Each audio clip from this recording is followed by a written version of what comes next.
Bonjour à tous. Alors aujourd'hui, nous avons la chance d'être avec JLC Consulting. Ce qui est très intéressant, c'est qu'en fait, le fondateur, Jean-Luc Servat, et le partenaire, CTO également, Vincent, vont nous parler de leur peut-être de leur méthodologie, de leur façon de créer et d'accompagner des data-driven companies. Qu'est-ce que c'est? C'est des modèles économiques, ce sont des entreprises qui ont décidé de faire une stratégie fondée sur la data. Alors, première question, elle est pour Vincent. Vincent, quelles sont vos convictions et pourquoi aujourd'hui être une compagnie pilotée stratégiquement par de la data, c'est très important dans notre nouvelle civilisation? Bonjour Cécile, merci de nous accueillir. Tout simplement parce qu'aujourd'hui, dans le monde dans lequel nous vivons, adapter son business aux enjeux économiques en évolution constante, il faut être capable d'analyser l'information autour de son business, mais également à l'intérieur de son business de manière continue. Ce qui a gêné les sociétés pendant très longtemps, c'est qu'elles n'ont pas été capables de le faire, ou alors de manière ponctuelle, silotée, pas forcément transverse. Or, aujourd'hui, grâce aux outils de transformation digitale, on est capable d'y arriver. Qu'on soit dans le manufacturing, dans les assurances. On a des exemples aujourd'hui de transformation digitale concrète où on a su capter l'information, que ce soit sur la ligne de transformation ou bien auprès des assurés, pour continuer à donner des exemples dans ces deux secteurs d'activité.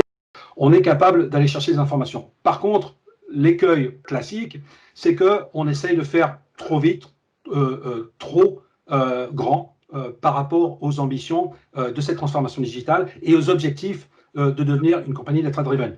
Il faut y aller par palier, sinon on risque de ne pas savoir relier les environnements dans lesquels on s'investit pour cette transformation digitale. On va avoir des points d'évolution, mais qui ne vont pas forcément représenter des atouts majeurs pour la société sur le long terme. Or, l'intérêt de transformer la société pour être data-driven, c'est d'y arriver à tous les niveaux. Pour y arriver à tous les niveaux, il faut avoir une roadmap, il faut savoir relier ces éléments. Or, si on ne sait pas le faire, si on ne le planifie pas d'entrée, ça peut représenter un problème d'évolution. Alors, devenir une compagnie data-driven, c'est très important, ça permet de répondre aux enjeux économiques, mais si on n'a pas le bon roadbook, la bonne méthode pour y arriver, ça peut être très difficile, voire devenir un échec. Et là, quand on rentre en phase d'échec, c'est très difficile d'en sortir. Donc, s'y préparer de manière méthodologique est très important. Donc, ça veut dire que quelque part, votre conviction, c'est qu'en fait, la data est au cœur aujourd'hui des possibilités qu'on soit une PME ou une grande entreprise. Et pour ça, il y a une méthodologie à mettre en place. On ne va pas commencer par cartographier la data, on va commencer plutôt par faire de la transformation numérique. Est-ce que vous pouvez nous présenter les quelques étapes de votre méthodologie? Oui, alors en fait, bien évidemment, par rapport à l'ambition du projet, sa taille, son déroulement, on peut regarder de manière différente. Mais en tous les cas, on est obligé de partir d'un état de l'art. On est obligé de regarder un petit peu l'existant, le point de départ, l'analyse, d'un point de vue économique, d'un point de vue technologique. Et puis après, une fois qu'on a... Alors là, il peut y avoir également une ambition de formation, de découverte. Par rapport à certaines tendances économiques, technologiques. Donc, il y a un phénomène d'acculturation qui est important par rapport à ces enjeux. Et puis, derrière, une fois qu'on commence à comprendre un petit peu les enjeux, les influences, les tendances, on peut commencer à mettre en place certaines priorités stratégiques. Bon, il faut savoir que c'est une réflexion itérative. On peut revenir en arrière, surtout s'il y a des événements particuliers qui se déroulent sur différents terrains économiques. Une fois qu'on a ces priorités, on peut commencer à regarder un petit peu quels sont les cas d'usage qui vont nous intéresser par rapport au métier. Et là, c'est très intéressant. Depuis le début, on essaye de faire la connexion avec la partie métier. Ce n'est pas juste une approche technologique. D'ailleurs, je n'ai pas encore parlé de technologie dans cette méthode. On parle beaucoup métier. Donc, toutes ces priorités et ces cas d'usage vont être des cas d'usage métier. Ensuite, une fois qu'on a nos priorités, nos cas d'usage qu'on veut mettre en avant, on va commencer, bien sûr, à regarder quels sont les éléments technologiques qui vont pouvoir permettre d'arriver à ces objectifs. Et bien évidemment, parmi ces éléments technologiques, il y a ceux qui vont concerner la data, la collecte de data, la gestion de data, l'exploitation, l'analyse, de l'intelligence artificielle, du BI, de l'analytics. Donc, il peut y avoir tout un tas d'ingrédients à mettre en place. Et une fois qu'on arrive à ce niveau-là, on peut regarder un petit peu quel est le modèle qu'on veut mettre en place par rapport à la gestion de données et par rapport au business que l'on souhaite développer autour de la donnée, sachant que la manière dont on a géré ces produits, ces services par le passé vont être influencés, impactés, voire complètement transformés par l'utilisation de la data. Très bien. Donc, en fait, c'est une méthodologie, en gros, en 5 étapes. D'abord, on fait un état de l'art de ce qui se passe par rapport donc aux besoins. Ensuite, on va être donc dans la priorisation.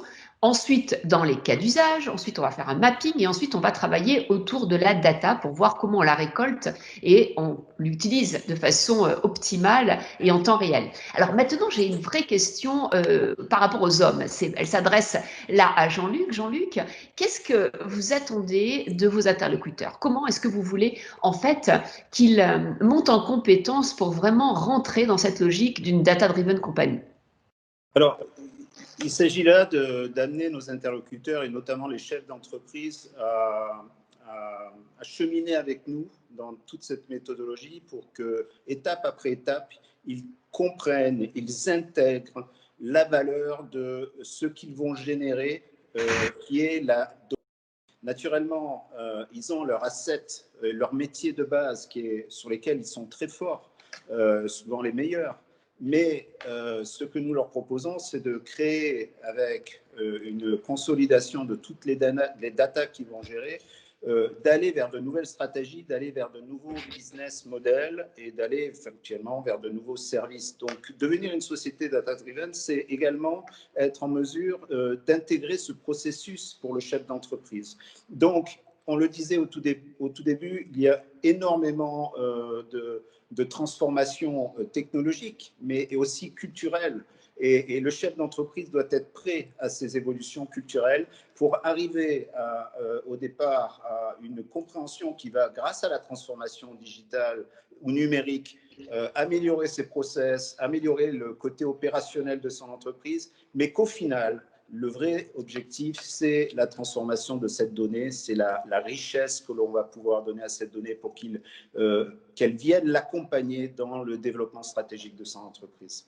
Merci beaucoup, merci à tous les deux. Nous retiendrons de cette interview en fait 3 idées clés. La première idée clé, c'est que vous avez des convictions. Les convictions, c'est qu'en fait, à la fois les data scientists et les experts métiers doivent apprendre à parler ensemble, à discuter, à avoir en fait les mêmes socles de compréhension donc sur la data. La deuxième conviction, c'est qu'en fait, vous allez aborder non pas l'entreprise de façon générale pour qu'elle se transforme, mais vous allez descendre dans les granularités au niveau des métiers, au niveau des usages, au niveau des compétences pour, troisième conviction, me semble-t-il, faire en sorte que vous puissiez relier les blocs, eh bien, les blocs à la fois technologiques, culturels et les blocs liés, bien sûr, à la data. Ensuite, deuxième idée sur la méthode. La méthode, elle est essentielle puisqu'en fait, c'est grâce à une méthode qu'on va pouvoir commencer à faire prendre conscience, accompagner l'entreprise pour qu'elle fasse de la transformation numérique et l'étape d'après sera celle donc d'une entreprise pilotée par la data. Donc, on voit bien une progression. Troisième idée, c'est qu'en fait, vous attendez de vos interlocuteurs qui montent en compétences et c'est pour ça qu'il leur faut également une culture data. C'est quoi? C'est avoir un vocabulaire de base, c'est comprendre l'univers de la data, c'est comprendre les briques technologiques, les usages et puis ensuite être capable de travailler avec des experts. Merci beaucoup et bravo pour tout ce que vous faites. Merci Cécile. Au revoir. Au revoir.